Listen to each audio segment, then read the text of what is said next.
ప్రజలకు కూడా ఇప్పుడిప్పుడే అర్థమవుతున్నది, మోసపోయినామని అర్థమైంది. మనకు ఓటైన వాళ్ళు కూడా ఇప్పుడు బాధపడతాను. ఇక బయటికి చెప్పుకోలేరు ఇమ్మీడియట్గా, కానీ కొద్దిగా టైం పడుతుంది, కానీ బాధపడతాను. కానీ ఇది మంచిదే మనకు, ఇది ఖచ్చితంగా మన మంచికే. ఎందుకంటే ప్రజలకు కూడా తెలిసి రావాలి. అప్పుడప్పుడు గాడిదని చూస్తేనే గుర్రం విలువ తెలుస్తుంది, చీకట్లు చూస్తేనే వెలుగు విలువ కూడా తెలుస్తుంది, రేవంత్ రెడ్డిని చూస్తేనే కేసీఆర్ విలువ కూడా ఇలా అర్థమవుతుంది. ఇది వాస్తవం. కేసీఆర్ ఉన్నప్పుడు మంచిగా బ్రహ్మాండంగా పడుతుండే, టంగు టింగు అనుకుంటా మంచిగా రైతు బంధు పడుతుండే. మరి ముఖ్యమంత్రి గారిగా సేమ్ టింగు టింగ్ అంటే బాగుండదు కదా, అందుకే ఏమనుకున్నాడు, టకీ టకీ అని మొదలుపెట్టాడు. పడే టకీ టకీ పడుతున్నాయి, ఆ రైతు బంధు టకీ టకీ, రుణమాఫీ జరిగిందా టకీ టకీ, కళ్యాణ లక్ష్మి పడుతుందా టకీ టకీ, ఒక్కటన్నా ఏదన్నా ఆ టకీ టకీ ఒక్క కాడ మాత్రం పడుతుంది. ఎక్కడ? ఢిల్లీలో మాత్రం మోగుతుంది టకీ టకీమని. ఇడికెళ్ళి సంచులు మోయాలి, ఢిల్లీలో ముఠ చెప్పాలి, పదవి కాపాడుకోవాలి. గంతే కదా, ఒక్కటే ఉన్నది టకీ టకీ అని దోసుకోవాలి. ఇక్కడ బిల్డర్ల కాడ, కాంట్రాక్టర్ల కాడ, భూముల సెటిల్మెంట్ల కాడ గదే పని. ఏం చెప్తురా 14-15 నెలలకెళ్ళి అంటే కదా ఒక్కటే పని మాత్రం జోరుగా నడుస్తూ ఉన్నది. ఒక్క మాట దయచేసి ఇక్కడికి వచ్చిన మా తమ్ముళ్ళు ఆలోచించాలి, ముఖ్యంగా చదువుకున్న పిల్లలు. కేసీఆర్ ప్రభుత్వాన్ని ఇదే రేవంత్ రెడ్డి ఒకసారి కాదు, ఒక 100 సార్లు అన్నాడు, 1000 సార్లు అన్నాడు. అప్పుల పాలు చేసిపోయినా ఆ రాష్ట్రాన్ని, అప్పుల పాలు చేసిండు, ఆగం చేసిండు, నాశనం చేసిండు అని మాట్లాడండి. మేము మొత్తం పురుజ లెక్క తీసి చెప్పినాం మొన్న అసెంబ్లీలో. ఏం చెప్పినాం? మొత్తం 10 ఏళ్ల కాలంలో తెలంగాణ వచ్చినాక కేసీఆర్ ప్రభుత్వం చేసిన అప్పు సంవత్సరానికి 41,000 కోట్లు, సంవత్సరానికి 41,000 కోట్లు. సరే, కేసీఆర్ ప్రభుత్వం అప్పు చేసింది. అప్పుతో ఏం చేసింది అంటే కేసీఆర్ ప్రభుత్వం అప్పటిదాకా ఘోరాతి ఘోరంగా ఉన్న కరెంటు వ్యవస్థను మంచిగా చేసింది. 24 గంటల కరెంట్ ఇచ్చేటట్టు అద్భుతంగా, రైతులకు ఉచితంగా ఇచ్చేటట్టు అద్భుతమైన ఏర్పాట్లు చేసింది. సబ్స్టేషన్ లేని కాడ సబ్స్టేషన్ కట్టినాం, లైన్లు వేయాల్సిన కాడ లైన్లు వేసినాం, పోల్స్ వేయాల్సిన కాడ పోల్స్ వేసినాం, ట్రాన్స్ఫార్మర్ పెట్టాల్సిన కాడ ట్రాన్స్ఫార్మర్ పెట్టినాం, కరెంటు బాగా చేసినాం. అద్భుతమైన ప్రాజెక్టు కాళేశ్వరం, మొత్తం భారతదేశంలో కాదు ప్రపంచంలో అతిపెద్ద లిఫ్ట్ ఇరిగేషన్ ప్రాజెక్టు. అగో కాళేశ్వరం ప్రాజెక్టు కట్టేందుకు అప్పు చేసినాం, భవిష్యత్తు మీద పెట్టుబడి పెట్టినాం.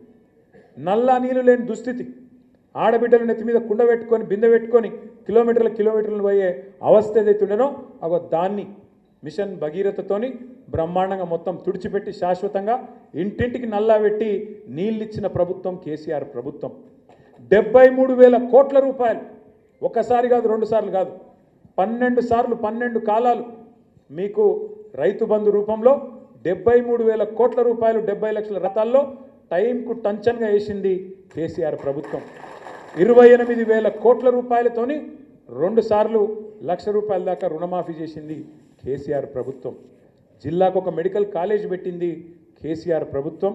వరంగల్లో ఇవాళ మొత్తం తెలంగాణలోనే అతి పెద్ద హాస్పిటల్ కట్టింది కేసీఆర్ ప్రభుత్వం. మీ గన్పూర్లో Kaloji university of health sciences పెట్టింది కేసీఆర్ ప్రభుత్వం.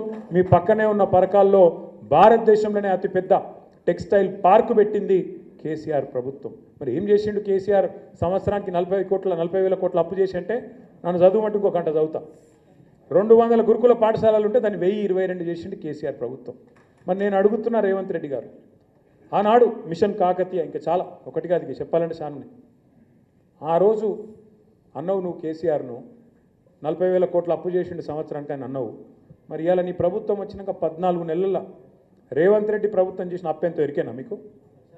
1,50,000 కోట్లు, 1,50,000. సంవత్సరానికి 40,000 కోట్లు అప్పు చేస్తేనేమో 40,000 తిట్లు తిట్టిరు మీరు. మరి 1,50,000 కోట్ల అప్పు నువ్వు చేస్తేవి. ఇప్పుడు కేసీఆర్ ఏం చేసిండు? అప్పు చేసి అంటే మంచిళ్ళు ఇచ్చిండు, సాగునీరు ఇచ్చిండు, కరెంటు తెచ్చిండు, మెడికల్ కాలేజీలు కట్టిండు, కొత్త దవాఖానాలు కట్టిండు. నేను అడుగుతున్నా రేవంత్ రెడ్డి గారు, 1,50,000 కోట్ల అప్పు చేసినావు, ఒక్క స్కీమ్ చాలు చేసినావా? కొత్తగా ఒక్క పథకం, ఒక్కటంటే ఒకటి, ఒక ఫ్రీ బస్సు తప్ప. ఇక ఆ ఫ్రీ బస్సు ఎంత అందంగా ఉందో నాకంటే బాగా మీకేరు. మహిళా సోదరీమణులేమో సీట్ల కోసం కొట్లాడతాను, టికెట్ కొన్న మా అన్నదమ్ములేమో పైసలు పెడితేనే నిలబడబడితే మన అన్నదమ్ములు కొట్టుకోబట్టి ఫ్రీ బస్సు గట్లున్నది. అదొక్కటి తప్ప ఒక్క పథకం ఏదన్నా అయిందా? ఆ రైతు బంధుకే దిక్కులేదు. కేసీఆర్ గారు చెప్పిండు, మీకు చిలుకకు చెప్పినట్టు చెప్పిండు. ఏమన్నాడు? కాంగ్రెస్ కోటేస్తే రైతు బంధుకు రామ్ అవుతుంది, యాది పెట్టుకోమన్నాడు. ఇలా అయిందా చెప్పినట్టు? ఇలా 1,50,000 కోట్ల అప్పు చేసి కొత్తగా ఒక్క ఇటుక పెట్టలే, కనీసం ఒక గోడ కట్టలే, కనీసం ఒక పథకం చాలు చేయలే.